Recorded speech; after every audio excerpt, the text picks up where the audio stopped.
Listo, ya estamos. Bueno, pues muy buenos días, tengan todos ustedes, o cuando me estén viendo este video, vaya, de esta transmisión que estamos haciendo desde Palabra Viva. Me da mucho gusto saludarlos en este momento. Es el Ministerio de Palabra Viva y como ustedes saben, cada domingo nos reunimos para compartir el mensaje de la palabra de Dios. Y este domingo pues no va a ser la excepción, en esta ocasión no será la excepción, en este tiempo. Y bueno, también quiero pues aclarar, ¿verdad?, que no estamos en nuestra ubicación de donde nos reunimos en la ciudad de Tampico. Ahora, por razones de salimos y tuvimos oportunidad de viajar a otro lugar. Entonces, bueno, pero esto afortunadamente nos da la oportunidad, la tecnología me da la oportunidad, nos da la oportunidad de poder estar con ustedes, transmitir y pues poder llegar y no faltar este compromiso que tenemos de estar aquí domingo a domingo. Y desde aquí les mando un abrazo, soy el pastor Andrés Acuña y junto con mi esposa y mi familia, bueno, pues les abrazamos y les animo a que nos acompañen en este tiempo. Ahora simplemente tenemos este espacio del mensaje que quiero compartir con ustedes, sin antes recordar, ¿verdad?, que, bueno, pasar por alto el hecho de que pues cada mañana de domingo aprovecho el tiempo y tenemos la oportunidad, como mi esposa siempre lo dice, de interceder, de pedir por alguien más. Y yo quiero que en este día, en esta ocasión, pues no dejemos de tener presente a nuestros amigos, personas que apreciamos y a veces incluso con las que hemos tenido conflictos y dificultades. También, ¿por qué no? Creo que el Señor Jesús nos enseña a amar también a las personas pues con las que no empatizamos, probablemente usted o yo. Y es importante que nosotros tomemos en cuenta esta oportunidad para poder estar aquí con ustedes. Y bueno, yo quiero que tomemos, pensando precisamente en todo esto, hoy podamos poner en manos de Dios a aquellos que nos lo han pedido. Permítame un segundo. Nos lo han pedido de forma especial.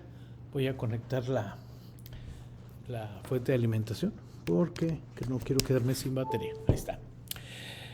Y bueno, pues como les decía, pues por las personas que queremos, que amamos, que pues por algunas circunstancias se encuentran en alguna cuestión de salud, algunos otros problemas familiares, situaciones que enfrentamos. Yo creo que estemos orando también por el caso, bueno, por familia cercana.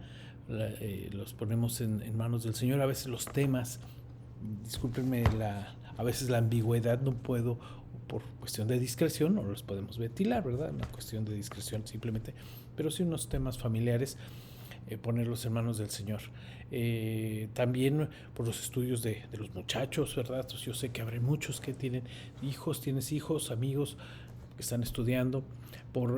También me han pedido muy particularmente, ratificado por la amiga de Felipe, nuestra amiga Felipe, por Silvia, su amiga, que sabemos que está enferma y vive en Canadá, pero bueno, de alguna manera creo que esto no hay problema, que lo comparta, por su salud de ella. También tengo presente a un amigo que es el que atiende a mis mascotas, el veterinario, doctor Adelaido. También me ha pedido que oremos por él, situaciones personales, y lo vamos a poner en manos del Señor. De la misma forma, por Miguel, seguimos orando por Miguel para que en su corazón exista paz y tranquilidad en este tiempo. Yo sé que es difícil para Miguel, pero el pollo le decimos, por pollo, oramos por ti, Miguel, porque queremos que estés mejor, te sientas bien y tú estés en paz. Por mi madre, tengo especial, ya casi 91 años, en octubre cumple ella, 91 años, este tiempo pues en el que la salud se vuelve el tema más complicado y su movilidad, y yo le pido para que Dios le dé paz en su corazón. Por mi familia inmediata, orar y agradecer al Señor porque nos permite estar con ellos. Ha sido algo que anhelábamos desde ya un tiempo atrás, y bueno, pues hoy Dios nos lo permite. Dios me permite y nos permite a mi esposa y a mí estar con mi hija, con mi yerno, con mi nieto. Entonces es una oportunidad fabulosa, es tiempo de agradecerle también a Dios, pero también yo sé que hay cargas que tenemos, y como les decía hace un momento, también tenemos que orar por aquellos que no nos son pues no empatizamos o por alguna circunstancia existen algunas situaciones y yo quiero poner en manos del Señor aquellas personas con las que hemos tal vez discutido, tenido diferencias y que a lo mejor pues usted también, el que está del otro lado, pues también seguramente, probablemente, espero que sea lo menos posible, ¿verdad? Pero existen esas situaciones y oremos por ellos, cada quien desde su espacio donde está. Me estás acompañando, hoy lo hagamos. Yo quiero que nos pongamos en manos de Dios y empecemos de esta manera. Vamos a orar, me acompañan, gracias Señor porque permites que hoy estemos aquí, pero sobre todo Señor porque después de que podemos confesar y declarar todas nuestras necesidades y circunstancias que nos rodean y rodean a nuestro entorno, Señor, podemos acercarnos a ti, el Dios verdadero, el Dios que provee, Dios que guarda, Dios que nos da las fuerzas para seguir adelante, pero también el Dios generoso que nos permite seguir adelante. Gracias Dios por todo ello, pero Señor también quiero y deseo interceder por aquellos que necesitan y que han pedido, Señor, que nos acerquemos a ti. No porque tengamos un vínculo más especial contigo, Señor, porque todos lo tenemos, pero porque así nos lo han pedido y lo hacemos con gusto y con alegría, Señor, y con la disposición y el espíritu y el deseo de que estas declaraciones de necesidad o circunstancias lleguen a tus pies. En esa confianza los pongo en tus manos y me pongo en tus manos, Señor, también en este tiempo para compartir tu palabra con nuestros amigos que nos acompañan. En nombre de tu Hijo amado Cristo Jesús. Amén. Bueno, amigos que me acompañan en esta oportunidad, bueno, pues déjenme decirles que hemos venido hablando de personajes connotados que aparecen en las escrituras. Y a mí siempre me gusta comentar, si no es que ratificar o ampliar el hecho de que en estas historias que aparecen en la Biblia deben de tener un motivo. ¿Usted no se ha puesto a pensar un poquito en esto? ¿Qué sentido tiene que me cuenten la historia de alguien que hizo algo, lo que sea, bueno o malo? ¿Qué sentido tiene escuchar una historia como estas? ¿Para qué sirve? Y es claro entender que hay un principio bíblico. Todo lo que Dios nos dice a través de su palabra, de la Biblia, estas historias que nos tienen un propósito y un propósito bueno. Y si Dios tiene un propósito bueno, entonces tenemos que entender que esta historia, bueno, esto que Dios nos cuente, bueno, pues voy a redundar un poco. Tiene que ser bueno, tiene que haber algo que nos está enseñando, me está enseñando, nos está enseñando. Y cuando hablamos yo les digo a veces usamos la figura de los héroes, o hablamos de algo heroico, siempre pensamos en un personaje fuerte, grande, poderoso, con mando, en muchas circunstancias que probablemente nos parecerían o deben de ser extraordinarias. Y eso los marcamos como héroes o figuras que nos inspiran porque son poderosos. Hay héroes buenos y hay héroes malos también, acuérdense. Pero en este caso particularmente en las escrituras siempre va a haber estas historias de personas heroicas que hicieron algo extraordinario y que los podemos llevar encajan en ese parámetro de cosas heroicas. Pero generalmente cuando escuchamos eso, repito, vemos actos extraordinarios. Pero el título de hoy y el personaje del que quiero versar en esta ocasión se encuentra en el primer, del quien vamos a hablar, es un personaje que aparece en el primer libro de Samuel, en el Antiguo Testamento, en el capítulo 23, versículos 16 y 17. Y el versículo 16 y 17 dice así: entonces se levantó Jonatán, hijo de Saúl, y vino a David a Ores, ese lugar así se llamaba, y fortaleció su mano en Dios. Y le dijo: no temas, pues no te hallará la mano de Saúl mi padre, y tú reinarás sobre Israel, y yo seré segundo después de ti. Cuando usted ha escuchado un rey o un personaje heroico que no quiere ser heroico y que es heroico, es una contradicción. Sí, así es. Por eso el título del mensaje lleva: el rey que no quería ser rey. Es un rey, es un príncipe en este caso, él era un príncipe que estaba destinado a gobernar, pero las circunstancias lo llevaron a que no lo fuera. Pero lo más interesante de esto es la forma en la que él entendió cuál era su propósito, cuál era el propósito de él. Y cabe señalar en esta historia, remontarme un poquito, ahora me regreso a la historia, un poco más atrás, porque de alguna manera el pueblo de Israel, por un lapso de 350 años aproximadamente, ellos vivieron, esta nación estuvo gobernada por jueces, por caudillos, digamos así. El libro de los jueces es precisamente en el Antiguo Testamento un libro que describe ese periodo y quiénes lo conformaron, las personas que estuvieron. Entre ellos vamos a encontrar no precisamente a Jonatán, sino a su padre, a Samuel, que fue el último de los jueces que registra la historia. Y en esta historia,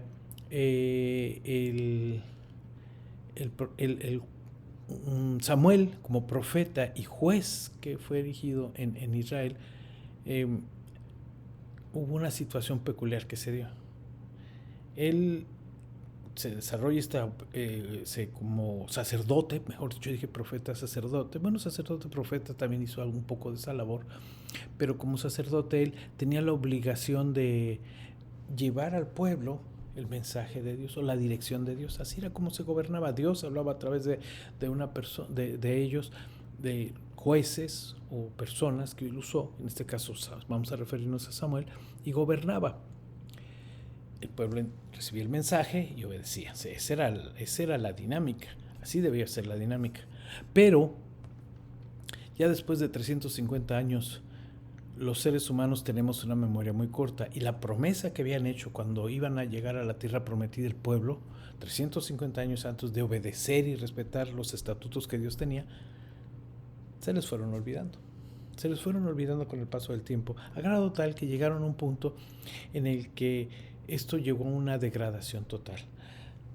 Samuel tenía hijos. Estos hijos muy probablemente debieron haber sido los herederos de esa responsabilidad de llevar el mensaje de Dios a su pueblo. Pero los hijos de él se habían corrompido a tal grado que habían hecho ellos un negocio personal de las ofrendas y lo que la gente llevaba al templo. Imagínense el grado de descomposición y la desvergüenza de estos personajes al actuar de esa forma.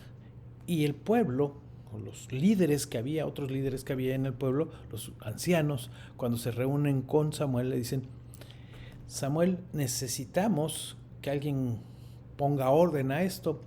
Tú ya eres un anciano, ya eres viejo y te vas a morir. Con mucha sensibilidad se lo dijeron a él, pero sí es lo que más o menos nos declara la Escritura, que le dijeron a él que ya era anciano, era un viejo y que él estaba próximo a morir. Necesitaban tener a alguien que pudiera gobernar. Y dada la historia y como habían venido suscitándose las cosas, no confiaban en Dios, en que él fuera a nombrar a alguien capaz. No creemos que pueda haber alguien más. Necesitamos un rey, como los demás pueblos de alrededor. Y esta declaración que le hacen a Samuel desató varias circunstancias. Una es que Samuel fue el último juez reconocido en la historia. Dos, o la primera principal, que Dios se la declaró a Samuel. Samuel, es que la ofensa no la hicieron a ti. No te han ofendido a ti. No te hagas el ofendido. A ti no te han ofendido con que dijeran que eres viejo y que anciano y que te vas a morir, porque eso va a suceder, yo seguramente. Al que han ofendido es a mí, porque yo he sido el que los he sustentado, yo he sido el que los he provisto, les he dado todo, y estoy llegando al punto de que ellos no han confiado, han demostrado a lo largo de todo este tiempo que no han confiado en mí. Y esto es una gran ofensa para mí, que he sido el que los ha provisto, cuidado y guardado. Los llevé a este lugar y ahora me están correspondiendo de esta forma. Esto desató una situación muy muy grave que iba a venir con él desarrollándose con el tiempo. E incluso Samuel se los hizo saber porque Dios se lo pidió que lo hiciera. Le dijo, bien, quieren un rey, diles que una vez que esto suceda, yo no los voy a escuchar. Y el rey a la persona que se van a nombrar como rey, va a querer tomar de sus mejores tierras, va a querer de su mejor ganado, va a tomar a sus hijos para que sirvan en sus ejércitos, va a tomar de sus otros demás hijos para que sirvan como esclavos en sus propiedades del rey, va a llevar a sus hijas para que trabajen para mantener el palacio en funcionamiento, va a tomar de lo mejor de ustedes, les va a cobrar impuestos, van a ser esclavos de él. ¿Lo quieren? ¿Están seguros de lo que están pidiendo? ¿Y ustedes qué creen que dijo, que respondieron los ancianos de ese tiempo? Sí, sí lo queremos, así lo queremos. ¿Están seguros? Bueno, pues ahora se van a atener a lo que van a decidir. Y así fue. Samuel tuvo que salir y buscar un heredero. Y nombró y encontró a Saúl, que déjenme decirles que la historia lo describe como un hombre que vivía en el campo. Era un hombre de campo que se distinguía por su estatura, y era una persona que se distinguía de alguna manera. Era una persona que se distinguía de alguna manera. Pero, dadas las circunstancias, Samuel le declaró que él iba a ser el que iba a gobernar. Este hombre iba a gobernar. Estaba destinado a gobernar. Era un hombre de campo, no era un hombre de que ningún caudillo ni nada por el estilo, porque este hombre cuando Samuel lo encuentra, él andaba buscando unos asnos, un ganado que se le había perdido. Y así fue como él es de alguna manera nombrado para gobernar como rey a su pueblo. Y este hombre se distingue, el rey Saúl, por su forma de gobernar, que fue muy errática y constantemente desde el principio mostró desafortunadamente un gran desatino en las decisiones que tomaba. Fue presionado en algunos momentos por las situaciones que se daban, y él inmediatamente tomaba decisiones que podían satisfacer de momento ciertos grupos, personas, o el miedo que él tenía a la responsabilidad. Era una persona que desafortunadamente fue pusilánime, fue algunas veces desconfiado, nunca confió en Dios, porque él sabía que tenía que confiar plenamente en él, que iba a gobernar junto con él si lo quería hacer él. Pero evidentemente eso no sucedió. Y la historia así se va desarrollando, a grado tal de que el rey, ahora Saúl, tenía un hijo. Y este hijo, por consecuencia, ¿qué creen que era lo que iba a suceder con él? Pues era el que iba a suceder a su padre en el trono. Porque ahora un rey, como conocemos las monarquías, se van dando conforme se va heredando el poder. Muere el rey y se queda el heredero, el más próximo, en línea consanguínea al rey, y ese era Jonatán. Ahí es donde aparece Jonatán.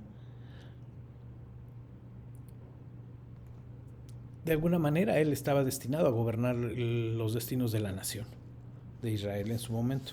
Pero, dadas las circunstancias y lo que vino sucediendo, llegó el punto en el que Saúl comete errores tan graves, que Dios tiene que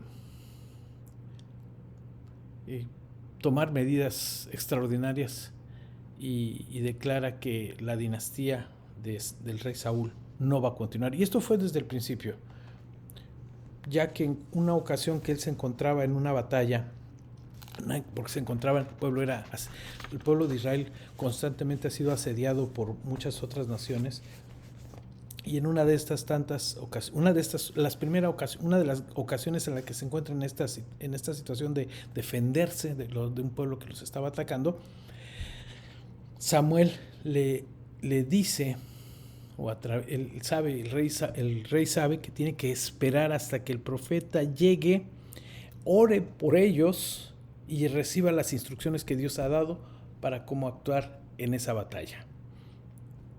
Pero sucede algo particular. El profeta Samuel,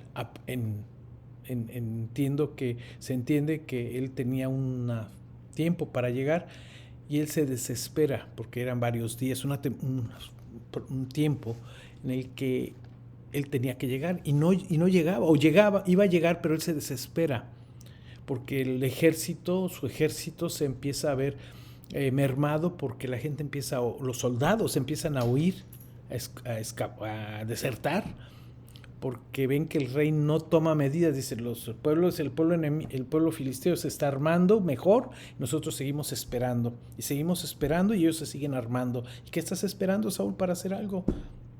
Tienes que actuar. Y llevado por la presión de todas estas circunstancias, él inicia el proceso erigiendo un holocausto, que era la costumbre, y consagrarse a Dios y confiar en Dios y orar a Él para pedir dirección y el triunfo en la batalla. Eso era una prerrogativa del sacerdote, y ese sacerdote era Samuel. Nadie más podía hacerlo. Pero Saúl se adelanta, toma medidas extraordinarias, dice, lo voy a hacer yo. Se acabó, Samuel ni va a llegar, o va a llegar tarde y la gente se me está yendo, los soldados desertando y yo estoy aquí solo, esperando quedarme solo. Y toma medidas y ofrece ese holocausto. Cuando él está presentando el holocausto, llega el profeta Samuel. Lo primero que registra la escritura que le dice, ¿qué has hecho, Saúl? ¿Qué has hecho, rey? ¿Qué has hecho? Y él, en una actitud pues tal vez de justificante, dice, no, es que había situaciones, ya los soldados están huyendo, desesperados, y yo necesitaba hacer algo, y tú no llegabas. Dice, por eso que has hecho, Dios te va a desechar. Tu dinastía no llegará a gobernar. ¿Quién era la dinastía de él? ¿Quién era su heredero? Jonatán. Así que estaba dicho y muy claro que Jonatán nunca sería rey de Israel. Él nunca sería rey de Israel. Ya estaba profetizado. Aun cuando Saúl se esforzó en tratar de conservar esa dinastía y que eso no se cumpliera, pero ponerse contra lo que ya Dios dijo y tratar de defenderte, es como decimos a veces, defender lo indefendible, no tenía sentido. Y eso fue lo que le sucedió a Saúl. Perdió desde el principio ese privilegio que Dios había tenido sobre la dinastía de Saúl. Perdió ese privilegio. Dice, tu dinastía no volverá a gobernar. No podrá gobernar. Y pasó tiempo, porque Saúl siguió gobernando un tiempo más, y fue llevado a otros escenarios donde volvió a mostrar esa falta de fe, esa falta de cordura en lo que hacía. Yo creo que Dios le daba más oportunidades. Creo que Dios le dio más oportunidades, pero nunca las supo aprovechar. Lo que registra la Escritura es que él nunca confió en Dios. Siempre tuvo miedo. Pero a diferencia de él, aquí viene la historia que quiero dar, para donde queremos ir. Esa es la historia de Jonatán. De hecho, en esa primera batalla, la ganan ellos, por cierto, la ganan. Pero no la ganan por su estrategia del rey. La ganan porque su hijo Jonatán mostró una extraordinaria fe y confianza e intrepidez en lo que Dios tenía para ellos. Porque él mismo declara en las Escrituras que él, cuando habla con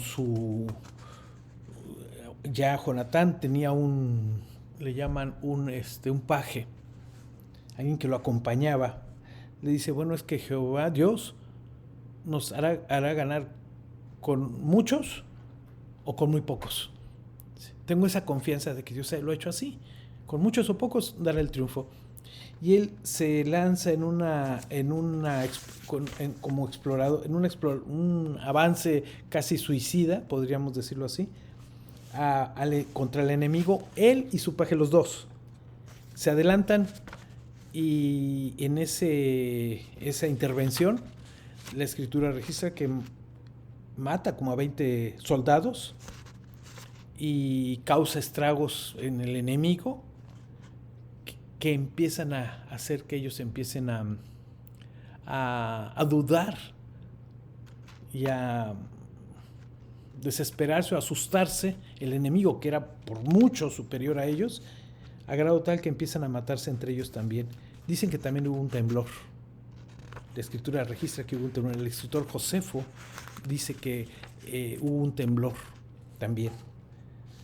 Y en todo este desazón que se suscita con el enemigo, los israelitas no tuvieron casi ni que pelear. Ellos se mataban entre sí, los enemigos se mataban entre sí, y ellos no tuvieron que hacer mucho.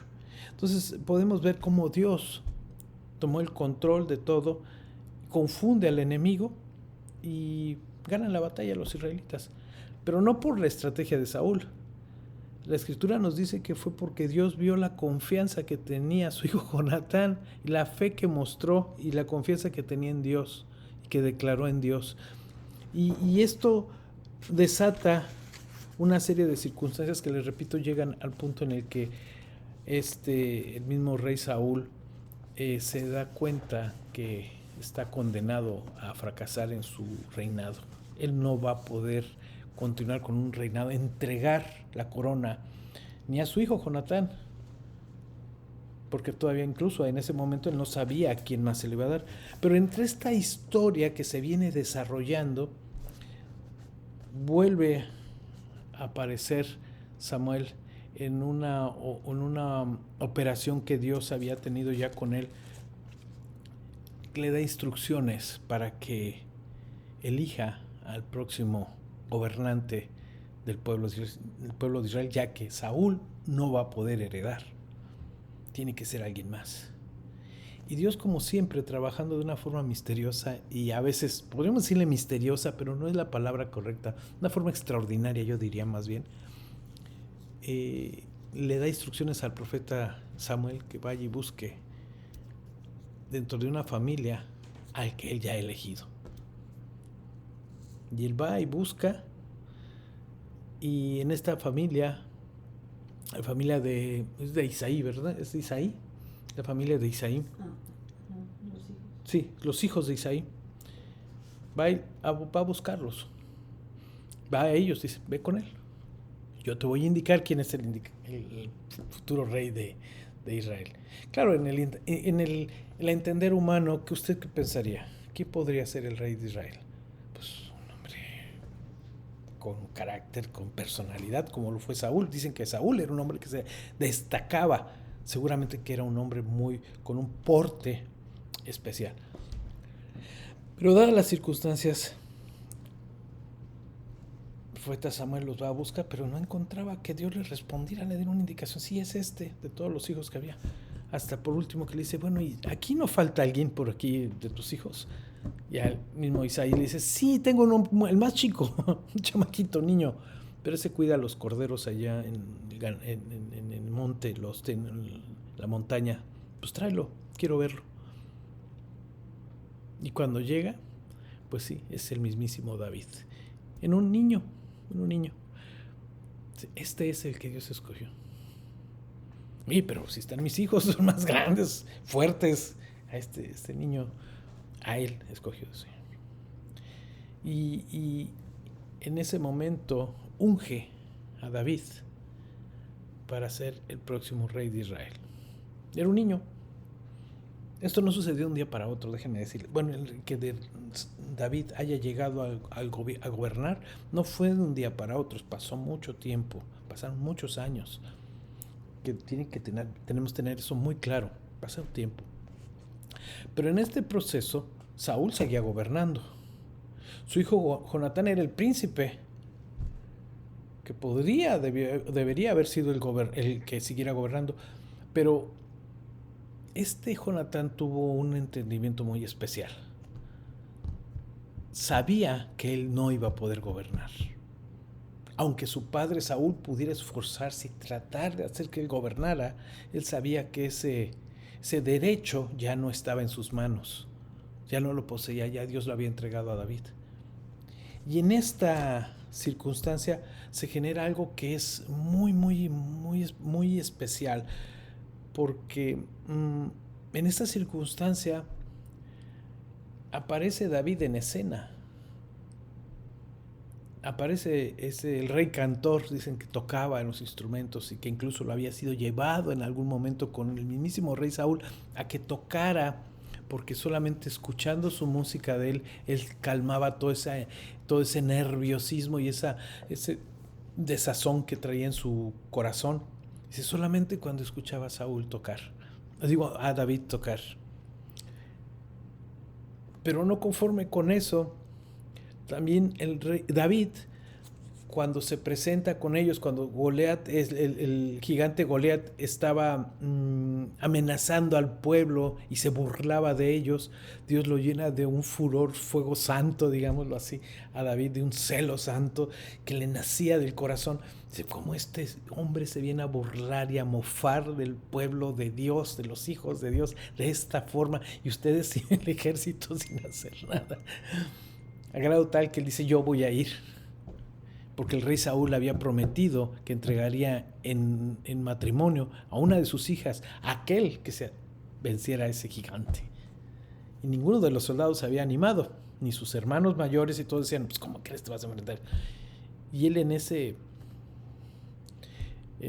celo santo que Dios pone en su corazón, ese fuego que puso en su corazón, decide hacerlo y con la honda y con una piedra acierta en la parte vulnerable que tenía ese gigante, que era en su yelmo, una parte de su yelmo de su coraza, había un hueco por donde veía, seguramente, y por ahí entra la piedra y le pega en el cráneo y lo mata. Y hace ganar al pueblo de Dios esa batalla.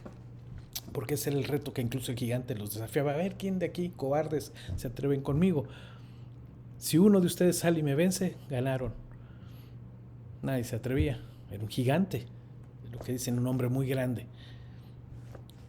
Y cuando David lo desafía con la onda, pues claro que era una broma. Todos asumían que el muchacho lo iban a matar. Yo iba a salir corriendo, despavorido. Pero los planes de Dios eran distintos. Y la fama de David crece. La fama de David crece. Saúl empieza incluso a tener celos del mismísimo David, porque llega a tuvo que entregar a su hija en casamiento. ¿Sí? Saben que se casó con ella y fue su esposa. Ahora era parte de la familia, con más razón era parte de la familia real. Y todo esto lo vinculó a Jonatán, al príncipe de Israel en ese momento. Pero ellos desarrollan una amistad muy profunda, una amistad que los lleva a entenderse como hermanos, más que como amigos. Y hay algunas declaraciones muy interesantes que hace Jonatán y en la escritura se mencionan, donde hay una declaración de un vínculo que tenía Jonatán con David más profundo, dice que incluso que si fuera el vínculo matrimonial de un esposo, de un hombre y una mujer. Algunos lo han transquiversado y lo asumen como una relación de tipo de hombres, pervertida, y no hay nada de eso. La escritura nos dice que ellos tenían una amistad tan profunda como de hermanos consanguíneos, pero que se querían profundamente y que se cuidarían la espalda unos a otros hasta la muerte. Una amistad leal, una amistad sincera que los podría llevar hasta el final, el uno por el otro. Y eso es formidable, porque dicen que no hay mejor amistad que la de un amigo que de veras sabes y cuentas con él. Cuando tenemos un amigo leal, es algo pues que deberíamos de aquilatar y valorar profundamente, porque eso la escritura dice que es algo muy bonito, muy hermoso, que y que deberíamos de procurar todos nosotros, tener alguien que fuera, desarrollar amistades profundas que puedan tener esa calidad, esa calidez y esa fortaleza. Y en esa declaración de amistad que ellos tenían, se prometieron cuidar de los suyos. David de Jonatán y Jonatán de David. Dadas las circunstancias, en una batalla, Jonatán muere, junto con David, su papá. Muere. Después de muchos acontecimientos que en este momento no voy a entrar en detalle, porque David buscó matar a David. Saúl buscó matar a David. Jonatán siempre intercedió por David para defenderlo. Su padre Saúl sabía que Jonatán tenía esa amistad con David y sabía que en algún momento él le informaba que lo buscaba porque lo quería matar, y él siempre lo protegió, aún a pesar del enojo de su padre, del rey Saúl. Pero el tiempo pasó y este drama se consolidó con la muerte de David y de Jonatán. Jonatán, déjenme decirles que pasado el tiempo tuvo familia Jonatán, y muchos de ellos murieron, pero su hijo sobrevivió, un hijo, Mefiboset, sobrevivió, ese niño sobrevivió, porque lo que sucedía, y que hoy lo podemos ver en otra forma, de una forma, pero sigue sucediendo, es que cuando llega alguien al trono, la familia que llegaba al trono en ese tiempo era muy común, y sigue siendo, en algunos países sucede, el que cae en desgracia, arrasan con todo su séquito de gobierno y su familia.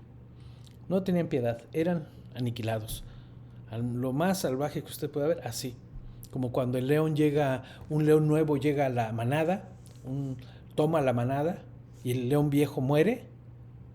El león nuevo se encarga de buscar a los cachorros y matarlos, a pesar de que las leonas los cuidan a sus cachorros porque saben que los quiere matar. A veces se salen con la suya, pero muy rara vez. Generalmente los leones, el que llega a gobernar esa manada, aniquila a toda la descendencia del otro. Más o menos era lo que sucedía. Llega el rey y entonces la función del rey Saúl sería aniquilar y barrer con toda la familia del rey Saúl. Pero sobrevivió en ese tiempo Mefiboset. Y este niño era un bebé. Dicen que su cuidadora, la que lo cuidaba al hijo de Jonatán, se lo lleva huyendo, pero en la carrera el niño cae, se lastima, se rompe las piernas y queda lisiado. Y así sucede esto. Y es terrible esto porque este niño pues estaba condenado a que en el momento que lo detectaran dijeran, oye, este es el hijo de Jonatán, ¿qué está haciendo aquí? Tienes que matarlo. Qué cruel, ¿no? Pero era lo que sucedía en ese tiempo. No hay algo que justifique eso, pero era lo que sucedía. Todo esto, esta historia que les narro, les voy describiendo, tiene ¿qué sentido tiene que conozcamos esto? ¿Qué podemos aprender de aquí? La historia de Jonatán es muy interesante porque nos hace entender, nos hace darnos cuenta que en la historia de usted o la mía o la de cualquiera de nosotros, no siempre nosotros vamos a ser los protagonistas de lo que esté sucediendo. Y en algún momento, en algunos casos como en este, él decidió ponerse a las órdenes del mismísimo David. Él así lo declara. Él lo declara, esto en el primer pasaje que leímos dice, y le dijo, no temas, pues no te hallará la mano de Saúl mi padre. Era cuando él ya era perseguido, David, por Saúl. Y tú reinarás sobre Israel y yo seré segundo después de ti. ¿Sí saben que existe unas frases que dicen que el segundo lugar es el primer perdedor? Así se dice a veces. El primer perdedor es el segundo lugar. Punto. El que gana, gana. No hay segundos lugares. El segundo lugar es el primer perdedor. Es muy triste cuando esto sucede o se ve desde esa perspectiva, y claro, sí, a nadie le gusta perder. Pero en el entramado de Dios, en la forma en la que Dios trabaja, no hay segundos lugares. Y creo que tampoco podría decir que hubiera primeros, porque el primer lugar lo tiene Dios siempre. Pero él entendió perfectamente qué era el plan de Dios para su vida y para su proyecto, para lo que él tenía que hacer. Y él sabía desde el principio que la actitud de su padre o los desatinos de su padre habían condenado la dinastía de él y él jamás iba a gobernar. Entendió eso desde el principio. Lo entendió y lo tenía muy claro. Y entendió que David, su mejor amigo, era el que iba a gobernar. Es aquel que le declaró todo su afecto y su lealtad. A quien le confió incluso su familia. ¿Qué cosa más hermosa puede haber si alguien en algún momento pudiera decirnos, dice, ¿sabes qué? El día que yo no esté, te encargo a mi familia. Y que tengas la confianza de saber que ese a quien se trate, va a cumplir su palabra, pase lo que pase. ¿Usted conoce la figura del albacea? Hay una figura legal que se llama así, albacea. Y es una persona de la confianza de aquel que va a heredar algo, que dice, y voy a nombrar como albacea a esta persona o a alguien para que se encargue de entregar esto que es mío cuando yo no esté. Pues alguien que va a tener que cumplir cabalmente el pedimento de la persona que va a morir, porque de eso se trata. De eso estamos hablando, de una persona que sea capaz de cumplir una promesa. Y a veces esto, créeme que es difícil, porque cuando vemos que ya no está, bueno, pues si ya no está, ya no le duele, ya no lo necesito más yo, etcétera, etcétera, y las cosas se hacen de otra forma. Ese es el mensaje que nos deja creo que quede claro que es el mensaje que nos deja la historia de Jonatán. Es una historia de lealtad heroica, a prueba de todo. Y es ese héroe el que estamos hablando, de ese héroe que supo cumplir su palabra hasta el final. Y aquí lo más hermoso de esto es que David la cumplió también. Cumplió la palabra de él, porque cuando él ya no estaba, Jonatán muere y deja a su hijo. Tiempo después, David busca, dice, a ver, sé que vive el hijo de Jonatán. Yo tengo una promesa y un compromiso que hice con mi amigo. Quiero cumplirlo. Tráiganlo. Cuando él se entera que lo busca el rey, la escritura nos dice que él temió. Temió porque seguramente entendía la tradición cruel de que tenía que ser ejecutado, desaparecer. Pero su sorpresa fue extraordinaria cuando supo que el rey David lo estaba invitando para que se quedara incluso con él, porque reconoció su condición de discapacidad que él desafortunadamente tenía. Dijo, y a partir de hoy tú vas a estar conmigo y vas a comer de mi mesa, en la mesa del rey, y te voy a entregar en heredad lo que era de tus padres, de tu padre. Y quienes sirvieron te van a seguir sirviendo a ti. Tú eres ahora el encargado de esto, es tuyo, y te restituyo todo lo que tenías. De ese tamaño fue la lealtad de David. Es formidable esta historia porque tiene sesgos muy, muy, muy, muy hermosos de generosidad, de honestidad, de lealtad y de amistad. Una amistad profunda, muy profunda, que desarrollaron ellos. Y es de ese héroe, de esa actitud heroica, que solamente una persona que entiende su propósito, cuando lo tenemos claro, se puede llevar hasta las últimas consecuencias. Y estoy hablando de esa personalidad, de alguien leal, de alguien que cumple su palabra, de alguien que sabe entender cuál es el propósito que tiene en la vida. ¿Cuál será el tuyo? ¿Cuál es el tuyo hoy? Tal vez eres el padre de una familia, eres padre de familia, madre, y tienes que ver por tus hijos, ver por tu familia, ver por los cercanos. A lo mejor te está tocando ver a alguien que probablemente no es tan cercano, o si es cercano, no lo sé. Algún familiar tuyo que quedó en una condición más vulnerable y que necesita hoy de ti para que se cumpla esa promesa, ese cuidado a veces que Dios tiene y que nos permite a nosotros transformarnos o ser portadores, más bien dicho, ser portadores de la bendición de Dios. Yo estoy convencido de que no hay cosa más hermosa que ser el portador, transferir, llevar, entregar la bendición de Dios a alguien. No porque la bendición yo la lleve o sea mía, sino porque yo siempre la aporto y la entrego. Y entregar eso a alguien que lo necesita, pues es como cuando te llega, cuando nosotros hemos recibido en algún momento bendición de manos de alguien y quisiéramos, y que te dicen, no, esto simplemente lo envía Dios, es tuyo, yo no tengo nada que ver, porque yo nada más soy el portador. Y no nos abrogamos ese mérito, porque no es nuestro, es de Dios, y tenerlo bien claro. Es algo hermoso ser esos portadores de bendición. Para los hijos de Dios esto es una de las experiencias más bonitas, y poder llevar bendición al que lo necesita. Imagínense en esta historia en un hijo, el hijo de un amigo, el hijo de alguien que necesita de ti, y Dios te pone para llevar esa bendición. No hay cosa más hermosa. No hay cosa más hermosa que poder cumplir con tu palabra y desarrollar esa amistad. Por eso el título de este mensaje hoy, el rey que no quería ser rey o que estaba destinado a no ser rey. O el príncipe más bien sería, el príncipe que estaba destinado a no ser rey.